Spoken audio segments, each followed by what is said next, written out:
Welcome to Darby and Friends, 1490 WGCH and WGCH.com, anywhere. Well, do I have a treat for all of you today. I feel so grateful to have Jane Wyker, the author of Soul Selfish, The Awakening of a Good Girl, here with me today. Welcome, Jane. Thank you, Darby. Nice to be here. Yes. You know, when I first read the title, I said, these are some very sort of startling things, where at least I'm sure most people are told as little children, now don't be selfish. And suddenly soul selfish, which is an entirely different slant. And then you give it the double whammy of awakening of a good girl. Tell us about that. Well, you'll see that good girl is in quotes. Yes. Because good girl is a role. Absolutely. It isn't natural goodness. It's learned goodness. But Soul Selfish is a very provocative title, which I received in meditation, which I often receive intuitive messages while I'm meditating, when I can get really still to listen. And what I learned was that there are two levels of selfishness, and there are two levels of it within us, and one is the ego, and the other is the soul. And the ego, selfish, is very much what we're used to in our everyday living, where one person may want something from another without regard for how that will affect the other person. And so that's kind of a win-lose situation. Definitely. And a scary one, where we're always on edge. But when you're coming from your soul, where we're all connected on a deep spiritual level, what I want for myself will always be good for myself, and it will always be good for you if you choose that. But if you don't choose that, that would be fine too. So Soul Selfish is a win-win, and it's really about self-love. Mm-hmm. Is that the underlying motivating engine for growth? I think the underlying engine for growth is pain. Pain? Yes, I have yet to meet a person who has not suffered with some emotional, spiritual, or sexual pain. And what we do with that is we push it down, and we hide from it, and we avoid it. And what that does is that it keeps us separate from our soul. It's like layers of barriers to our soul. So that if you analogize it to the world, where you see the sun shining outside and how bright and wonderful that feels and warm, and we know it's daytime because it's sunny, but sometimes it's a cloudy day and all we can see is clouds, and we know there's a sun there, but we don't experience the sun. That's how it is with our souls. When we have deep cloud covers of emotions that we have stored, that we have yet to release, that blocks us from our soul. And when we are in deep pain, we want to get out of that pain so that we begin to search. And that's what happened to me when I was 34. Really? You encountered great pain, or you at 34 had found a way to release yourself? No, I was living in a marriage that was very painful, and I didn't really know that. I just knew I wasn't happy. I didn't know why I wasn't happy. And so I began an inner process, and as I began to let go of some of these painful feelings, and that also related back to childhood, I began to feel lighter and happier and brighter and more creative and more free. And so I think that our emotions are the beginning of our learning. They're our guidance system as to how to reach deeply into our authentic souls. So that's pretty evolved at 34 to be able to... No, I just started at 34. But to even realize maybe that's what to do, I think that's quite impressive. Well, I think that... I was married to a man who was very successful in his work life, and then he got tired of it and decided that he had to look within himself. And he did, and he became very, very depressed, and I was really worried about him.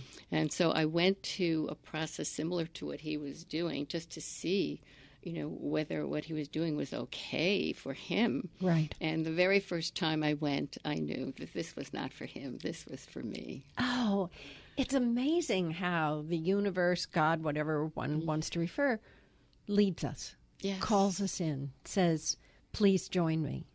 Yes, please listen. Yes. Yes. That's amazing.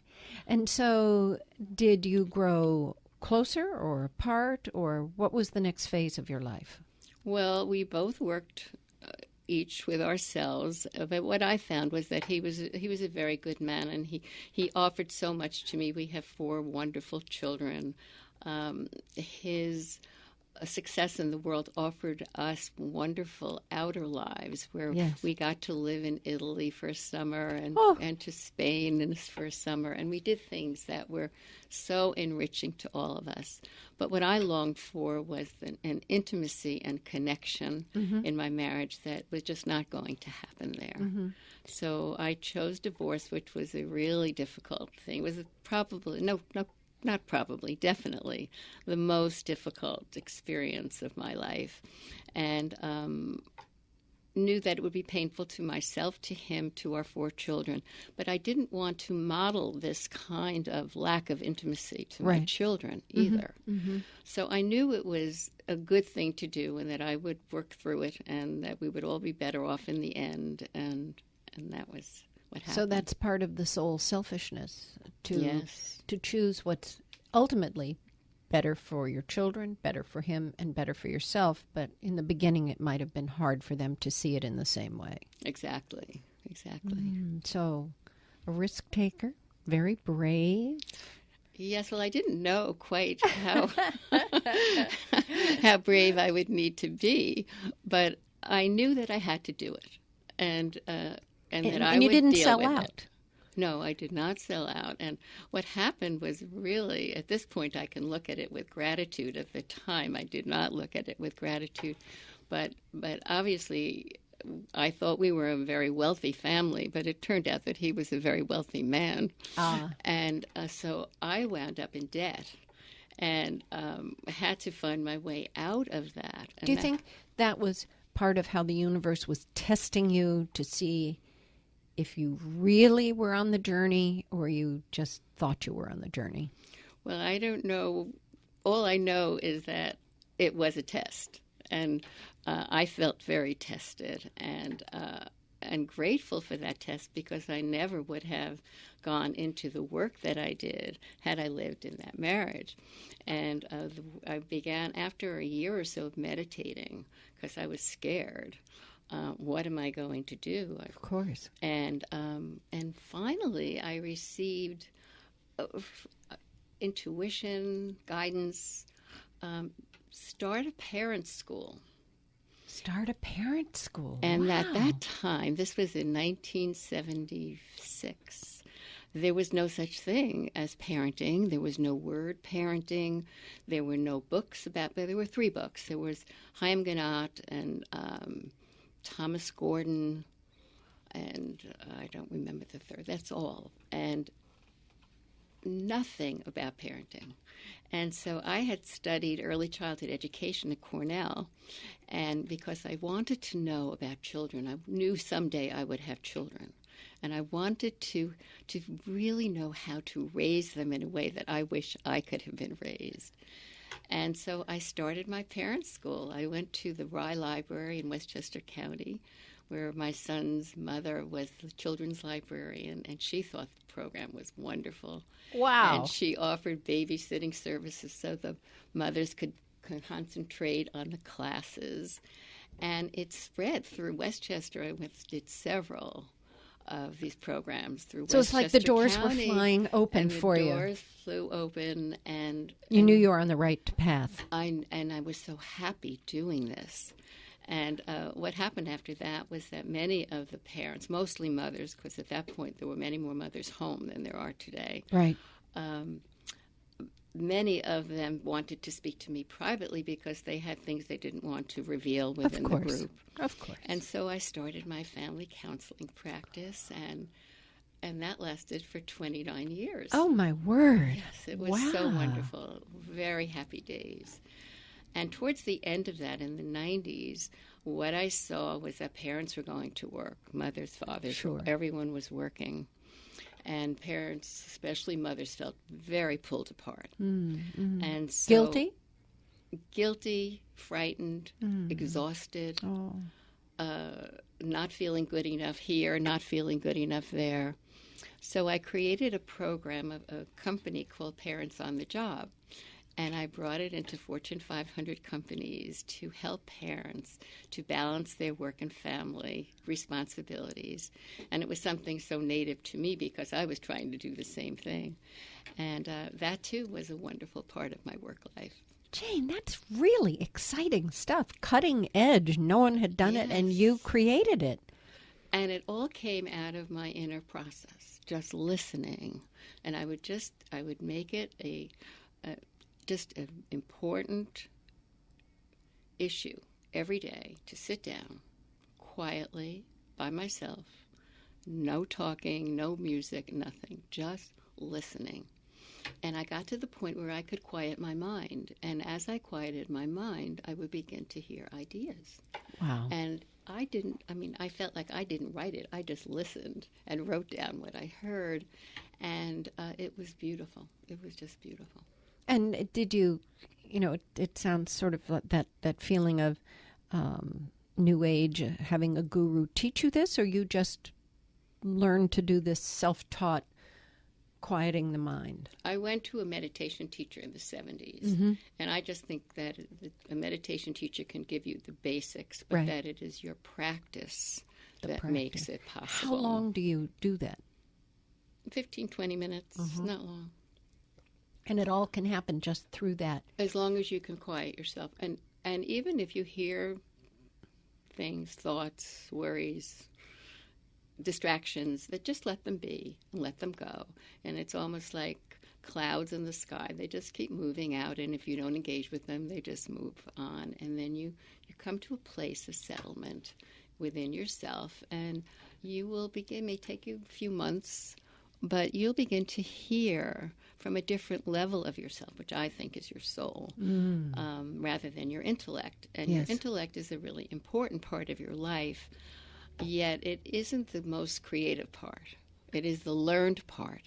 All right. That is so fascinating. I can hardly wait till we finish with our commercial break, and then we'll be right back with Darby and Friends, 1490 WGCH and WGCH.com anywhere.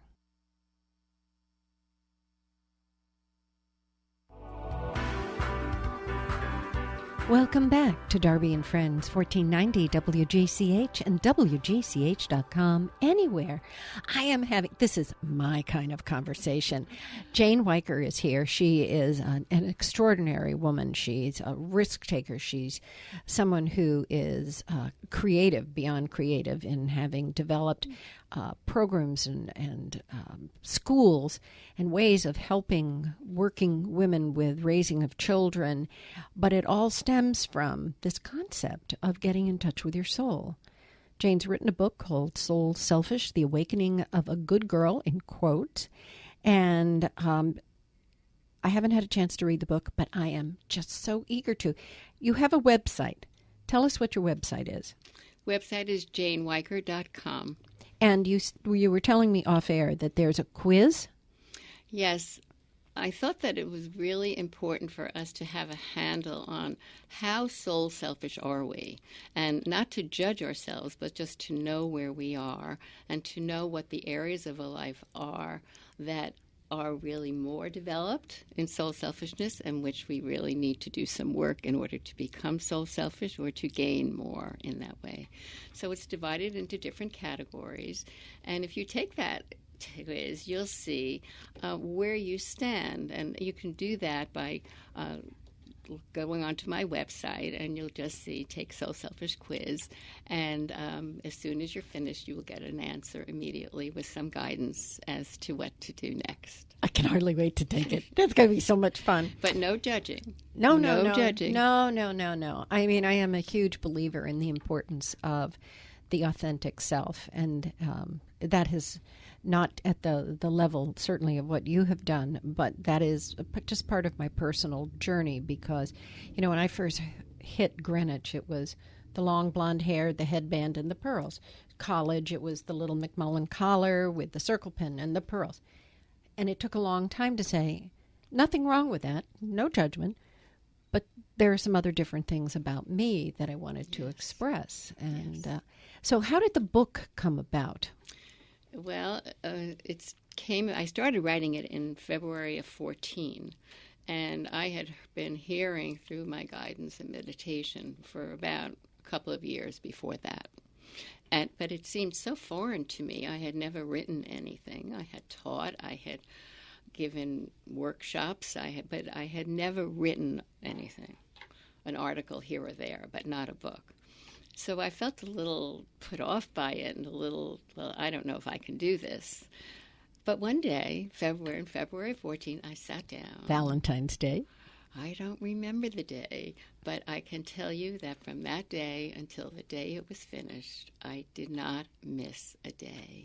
It was so compelling, almost like, for those of you who have ever been pregnant, it is like having a baby inside of you that you feel growing and growing and growing, and that it has to be born. Wow. And it was just such a wonderful experience. That is. For example, my mom was a very depressed woman. She was a very kind woman, but very depressed woman. She had a very harsh mother and was very damaged by that, and was really unable much of the time to be a mom and to come to the place to understand forgiveness, what forgiveness is, and to understand that we all come from generation upon generation upon generation of teachings and conditionings that have nothing to do with the newborn baby or who that baby is to become.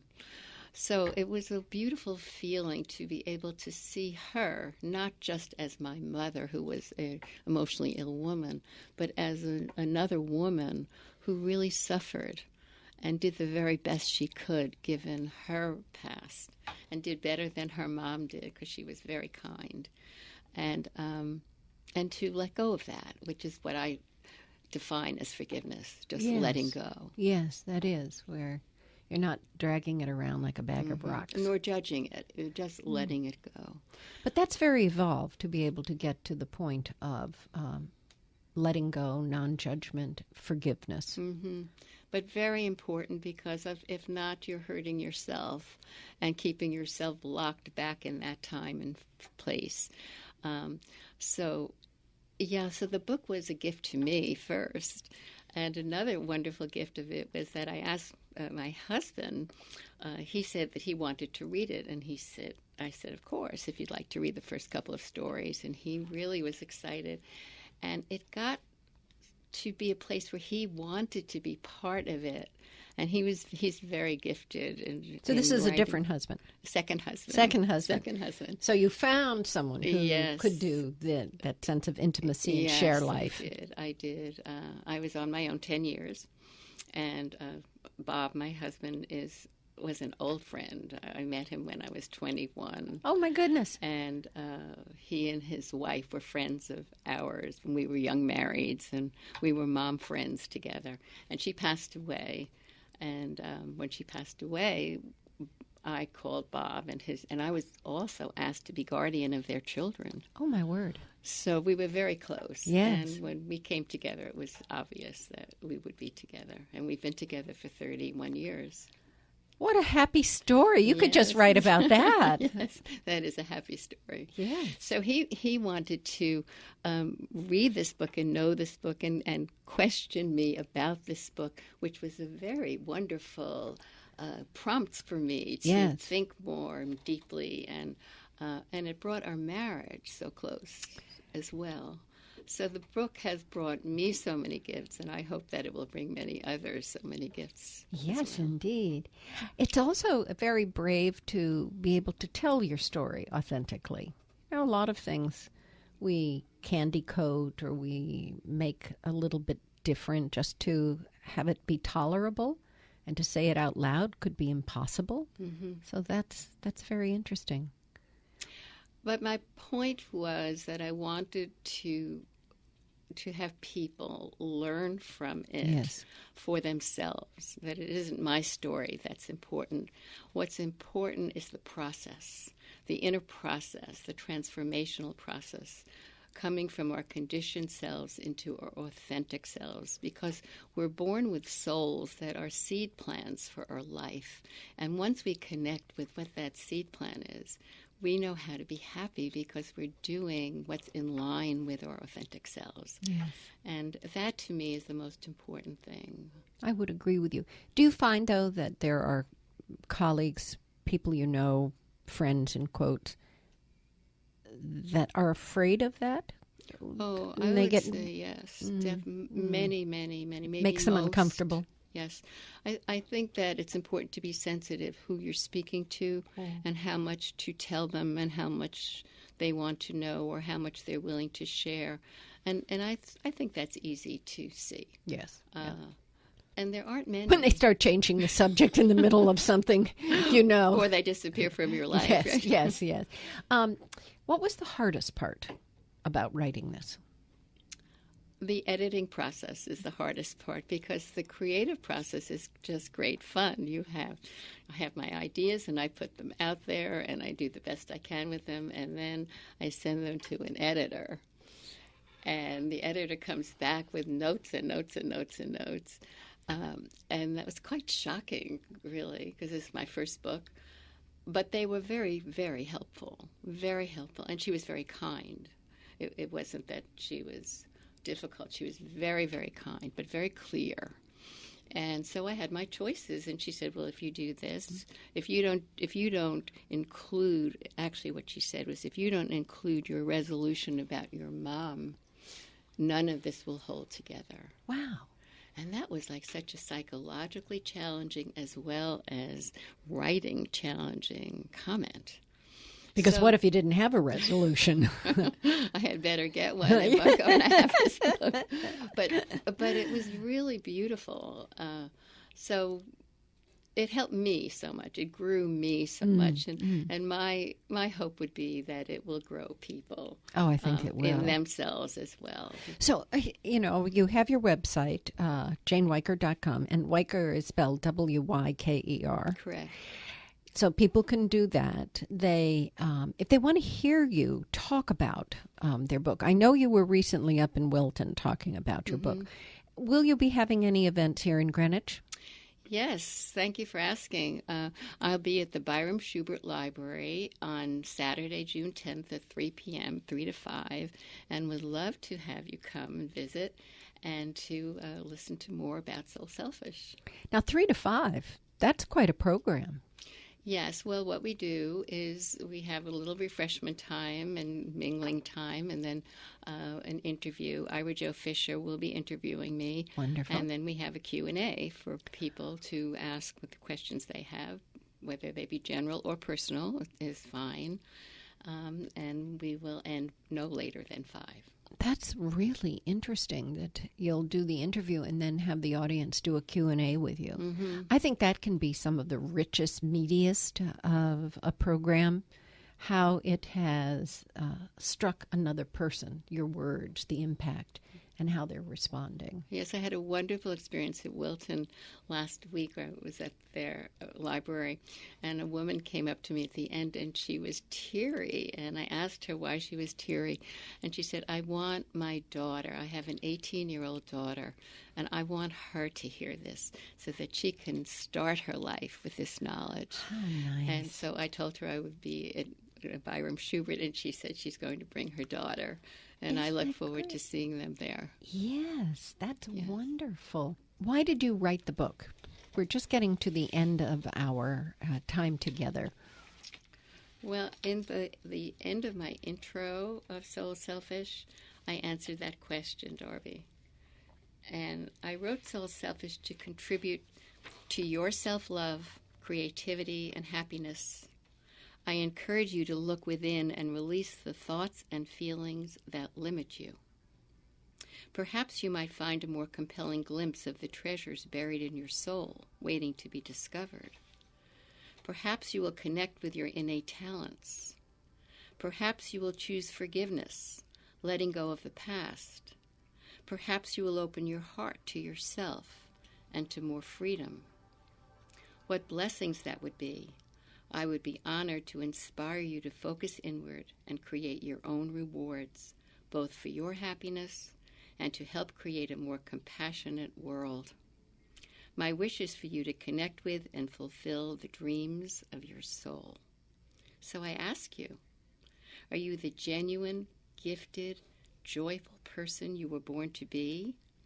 Is the person you are showing up as a reflection of the true you?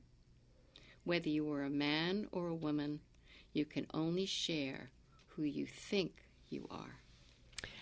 Big thank you to Jane Wyker. You've been listening to Darby and Friends, 1490 WGCH and WGCH.com, anywhere.